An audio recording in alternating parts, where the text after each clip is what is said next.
حافظ و قاری محفوظ عالم صاحب نقیب اجلاس برادر اکبر حافظ و قاری شاداب صاحب قبلہ،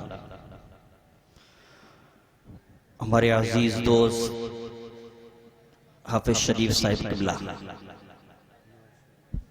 اور ہمارے برادر اکبر حضرت مولانا حافظ و قاری ناظم صاحب، اور سکٹیا میں سب سے زیادہ ہنسی دلانے والے ہمارے دوست حافظ و قاری سلیم صاحب، دیگر علماء کرام، حاضرین بزم، السلام علیکم ورحمۃ اللہ وبرکاتہ۔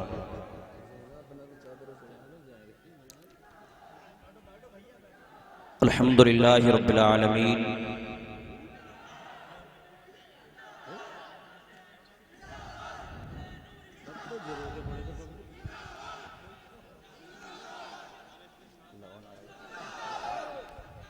سبحان اللہ، نعرہ تکبیر، نعرہ رسالت، حضرت علامہ سید افسر میاں صاحب قبلہ، صاحب سجادہ، صاحب سجادہ، خاندان نوری، شان نوری، خاندان نوری، نعرہ تکبیر، حضرت سید مشرف میاں صاحب قبلہ، نعرہ تکبیر۔ یہ آپ سب لوگ وہاں تھے رکے ہوئے، ماشاءاللہ، اب بیٹھ جائیں۔ سبحان سبحان سبحان۔ اب تمامی حضرات تشریف رکھیں۔ جائیں گے تو نہیں آپ لوگ؟ یہ کل کی طرح تو کوئی حرکت نہیں ہوگی، ناشین اب سید بیٹھ افسر جائیں۔ میاں صاحب کی قبلہ کی آمد ہو چکی ہے، تمامی حضرات تشریف رکھیں۔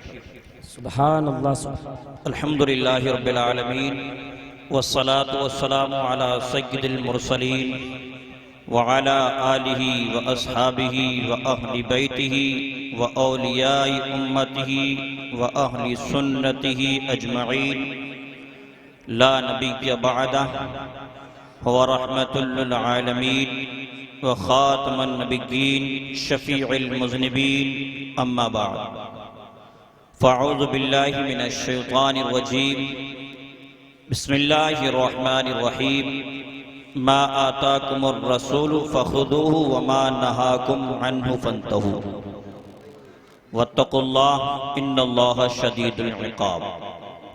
صدق اللہ العظیم وصدق رسول النبی الامین المتین الکریم، ونحن على ذلك لمن الشاہدین والشاکرین والحمدللہ رب العالمین۔ آئیے حضرات، کچھ سننے اور سنانے سے پہلے آقا نامدار، مدینے کے تاجدار، دونوں عالم کے مالک و مختار جناب احمد مجتبی محمد الرسول اللہ صلی اللہ تعالی علیہ وسلم کی بارگاہ بے کس پناہ میں درود پاک کا نذرانہ بآواز بلند پڑھیں۔ اللہم صلی علی سیدنا مولانا محمد بارک وسلم، صلاۃ و سلام علیکہ یا رسول اللہ صلی اللہ تعالی علیہ وسلم۔ رب کائنات ارشاد فرماتا ہے، ما آتاکم الرسول فخذوہ وما نہاکم عنہ فانتہوا واتقوا اللہ ان اللہ شدید العقاب۔ جو کچھ رسول تمہیں دیں وہ لے لو، اور جس سے منع کریں باز رہو۔ واتقوا اللہ، اللہ سے ڈرو، ان اللہ شدید العقاب، بے شک اللہ کا عذاب سخت۔ میرے امام ارشاد فرماتے ہیں، وہ زبان جس کو سب کن کی کنجی کہیں، وہ زبان جس کو سب کن کی کنجی کہیں، اس کی نافذ حکومت پہ لاکھوں سلام۔ اور فرماتے ہیں، ہاتھ جس سمت اٹھا غنی کر دیا، ہاتھ جس سمت اٹھا غنی کر دیا، موجے بحر سماعت پہ لاکھوں سلام۔ اور فرماتے ہیں، کون دیتا ہے دینے کو منہ چاہیے، کون دیتا ہے دینے کو منہ چاہیے، دینے والا ہے سچا ہمارا نبی، دینے والا ہے سچا ہمارا نبی۔ معزز سامعین کرام، بفضلہ تعالی آقا کریم علیہ السلام کو رب کائنات نے اپنا محبوب بنایا، اور اپنے خاص فضل و کرم سے اپنے حبیب علیہ السلام کو اس امت میں مبعوث فرمایا۔ اگر رب کائنات چاہتا تو اپنے حبیب علیہ السلام کو کسی عالم میں مبعوث فرما دیتا اور مصطفیٰ جان رحمت صلی اللہ تعالی علیہ وسلم کسی بھی عالم میں جلوہ گر ہو جاتے، مگر اللہ تبارک و تعالی کا خاص فضل و کرم ہم گناہ گاروں، ہم سیاہ کاروں، ہم بدکاروں پر ہوا کہ اللہ تبارک و تعالی نے اپنے حبیب علیہ السلام کو اس امت میں مبعوث فرمایا۔ اس لیے کسی شاعر نے کیا ہی خوب کہا ہے، وہ ہر عالم کی رحمت ہے، کسی عالم میں رہ جاتے یہ ان کی مہربانی ہے کہ عالم۔ بے شک سبحان اللہ سبحان اللہ سبحان اللہ۔ جب رب کائنات نے اپنے محبوب علیہ السلام کو اس عالم میں مبعوث فرمایا تو یوں ہی نہیں بلکہ کمالات و اختیارات کا جامع بنا کر مبعوث فرمایا۔ ایسے ایسے اختیارات عطا کیے اپنے محبوب کو کہ عقل والوں کی عقل سے ورا محیط عقل ہو۔ ایسا نہیں، کیا کسی نے نہیں دیکھا کہ چاند اپنے وقت پر طلوع ہوتا ہے، اپنے وقت پر غروب ہوتا ہے؟ کیا کسی نے دیکھا، کسی نے چاند کو اشارہ کیا کہ چاند اس کے اشارے پر عمل پیرا ہوا ہو؟ تو عقل والے یہی کہیں گے نہیں نہیں، ہم نے ایسا نہیں دیکھا۔ لیکن ایک ذات ایسی ہے جس کا اختیار زمین تو زمین آسمانوں پر بھی ہے، اگر وہ اپنی انگلی سے اشارہ کر دے تو چاند اس کے حکم کو بجا لاتا ہے، چاند اس کے حکم پر عمل پیرا ہو جاتا ہے۔ چاند اس کا حکم سنتے ہی اس کے حکم کو اب اس کے حکم سے اپنے آپ کو دو ٹکڑوں میں منقسم کر دیتا ہے، دو ٹکڑوں میں اپنے آپ کو بانٹ دیتا ہے۔ چاند جانتا ہے یہ ذات جو اشارہ کر رہی ہے یہ کوئی عام ذات نہیں ہے، یہ کوئی عام شخص نہیں ہے، یہ کوئی عام آدمی نہیں ہے، بلکہ رب کائنات۔ نعرہ رسالت مسلک اعلیٰ حضرت علامہ نوری میاں صاحب قبلہ، سبحان اللہ سبحان اللہ سبحان اللہ۔ چاند خوب جانتا ہے یہ ذات اشارہ کر رہی ہے یہ کوئی عام آدمی نہیں ہے، یہ کوئی عام شخص نہیں ہے، بلکہ رب کا حبیب ہے، رب کا محبوب ہے۔ اگر محبوب کے حکم کی تعمیل نہیں کی گئی، اگر محبوب کی فرما برداری نہیں کی گئی تو کہیں ایسا نہ ہو کہ رب کائنات ہمیں خاک کر دے، کیونکہ چاند کی یہ خود کی روشنی نہیں ہے بلکہ سورج کی روشنی سے خود کو اپنے آپ کو روشن کرتا ہے۔ اس لیے میرے امام ارشاد فرماتے ہیں آج جس سمت اٹھا غنی کر دیا موجے بحر سماعت پہ لاکھوں سلام۔ بے شک سبحان اللہ سبحان اللہ سبحان۔ اب آئیے یہ بھی ملاحظہ کرتے ہوئے چلیے کہ آقا کریم علیہ السلام کا اختیار سورج پر کتنا ہے۔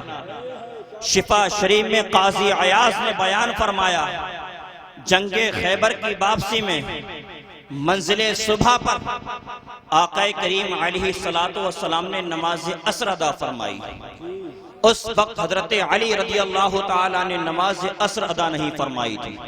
تمام صحابہ کرام رضوان اللہ تعالیٰ علیہم اجمعین نے نماز عصر ادا فرما لی۔ ابھی تک حضرت علی رضی اللہ تعالیٰ عنہ نے نماز عصر ادا نہیں فرمائی ہے۔ آقا کریم علیہ السلام تشریف لے کر آتے ہیں اور حضرت علی رضی اللہ تعالیٰ کے زانوں پر اپنا سر مبارک رکھ کر آرام فرما ہو جاتے ہیں۔ اب حضرت علی رضی اللہ تعالیٰ عنہ کے لیے ایک مشکل مرحلہ پیش آ گیا ہے۔ آغوش رسالت کا یہ تربیت یافتہ عظیم امتحان میں مبتلا نظر آ رہے ہیں۔ اللہ کا قانون کہہ رہا ہے علی نماز پڑھو، اس کا ضابطہ بلا رہا ہے علی نماز پڑھو، حافظوا علی الصلوات والصلاۃ الوسطی، خاص سب نمازوں کی حفاظت کرو، بیچ والی نماز عصر کی۔ اللہ اکبر، سورج ڈوبنے کی تیاری میں ہے، وقت جانے کی تیاری میں ہے۔ حضرت علی رضی اللہ تعالیٰ عنہ سوچ رہے ہیں محبوب کو جگائیں یا نہ جگائیں۔ اگر محبوب کو جگاتے ہیں تو نیند میں خلل پڑ جاتا ہے، اگر محبوب کو نہیں جگاتے ہیں تو سورج ڈوبنے کی تیاری میں ہے، عصر کی نماز قضا ہو جائے گی۔ اللہ اکبر، حضرت علی رضی اللہ تعالیٰ عنہ نے فیصلہ کیا کہ نماز قضا ہو گئی تو نماز کی ادا پڑھ لوں گا، لیکن محبت کی قضا ہو گئی تو دوبارہ محبت کی ادا نہیں ہوتی ہے۔ اللہ اکبر، حضرت علی رضی اللہ تعالیٰ عنہ نے اس نماز کو آقا کریم علیہ السلام پر قربان کر دیا۔ حضرت علی رضی اللہ تعالیٰ کا فیصلہ، یہ اہم فیصلہ تھا۔ حضرت علی رضی اللہ تعالیٰ عنہ وہ ہے جن کے متعلق کہا گیا ہے کہ امت نبوی میں آقا کریم علیہ السلام کے بعد سب سے بہترین فیصلہ کرنے والے نبی ہیں۔ حضرت علی وہ ہیں جن کے بارے میں کہا گیا ہے انا مدینۃ العلم وعلی بابوہا، کہ آقا کریم علیہ السلام نے ارشاد فرمایا علی وہ ہے کہ میں علم کا شہر ہوں، علی اس کے دروازہ ہیں۔ علی وہ ہے جن کے متعلق کہا گیا ہے کہ حضرت علی رضی اللہ تعالی عنہ آقا کریم علیہ السلام کے نزدیک ایسے ہیں جیسے کہ حضرت ہارون علیہ السلام حضرت موسیٰ علیہ السلام کے نزدیک ہے۔ مگر سامعین کرام، یہاں پر نبوت کا دروازہ بند ہو گیا ہے۔ اب ذرا دیکھو اور ذرا غور کرو، اگر حضرت علی رضی اللہ تعالی عنہ آقا کریم علیہ السلام کے سر مبارک کو ہٹا دیتے،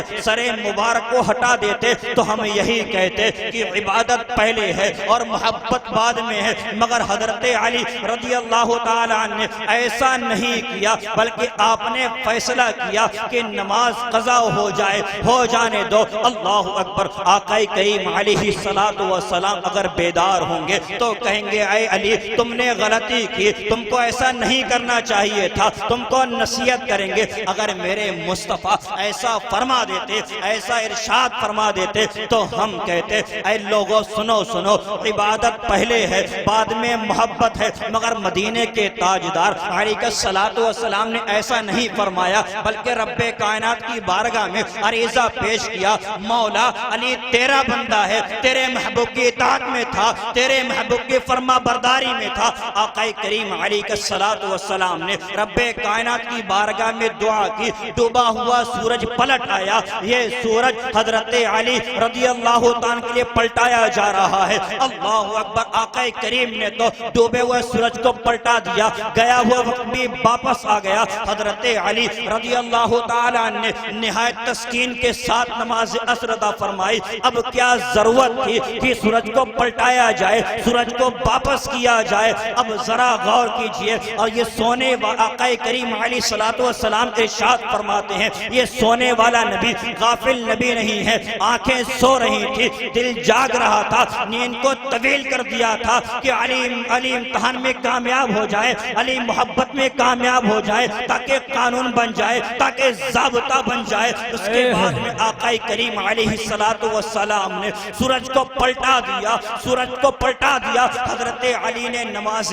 عصر ادا فرمائی۔ حضرت علی رضی اللہ تعالیٰ عنہ نے جو یہ فیصلہ کیا تھا اگر مصطفیٰ کے سر مبارک کو ہٹاتے ہیں تو نماز قضا ہو جائے گی۔ اللہ اکبر۔ حضرت علی فیصلہ کر چکے تھے کہ یہ فیصلہ عبادت اور محبت کا نہیں تھا، بلکہ یہ فیصلہ ایمان کا تھا، ایمان اور عمل کا تھا۔ حضرت علی رضی اللہ تعالیٰ عنہ نے سوچا اگر محبت چلی گئی تو ایمان بھی چلا جائے گا، پھر عبادت کہاں سے لاؤں گا؟ لہٰذا ایمان کو مت جانے دو، عبادت کے مقابلے میں ایمان کی زیادہ اہمیت ہے۔ حضرت علی رضی اللہ تعالیٰ عنہ نے اپنے طرز عمل سے بتا دیا ایمان نام ہے محبت رسول کا۔ اس لیے میرے امام ارشاد فرماتے ہیں مولا علی نے واری تیری نیند پر نماز، وہ بھی عصب سے جو اعلیٰ خطر کی۔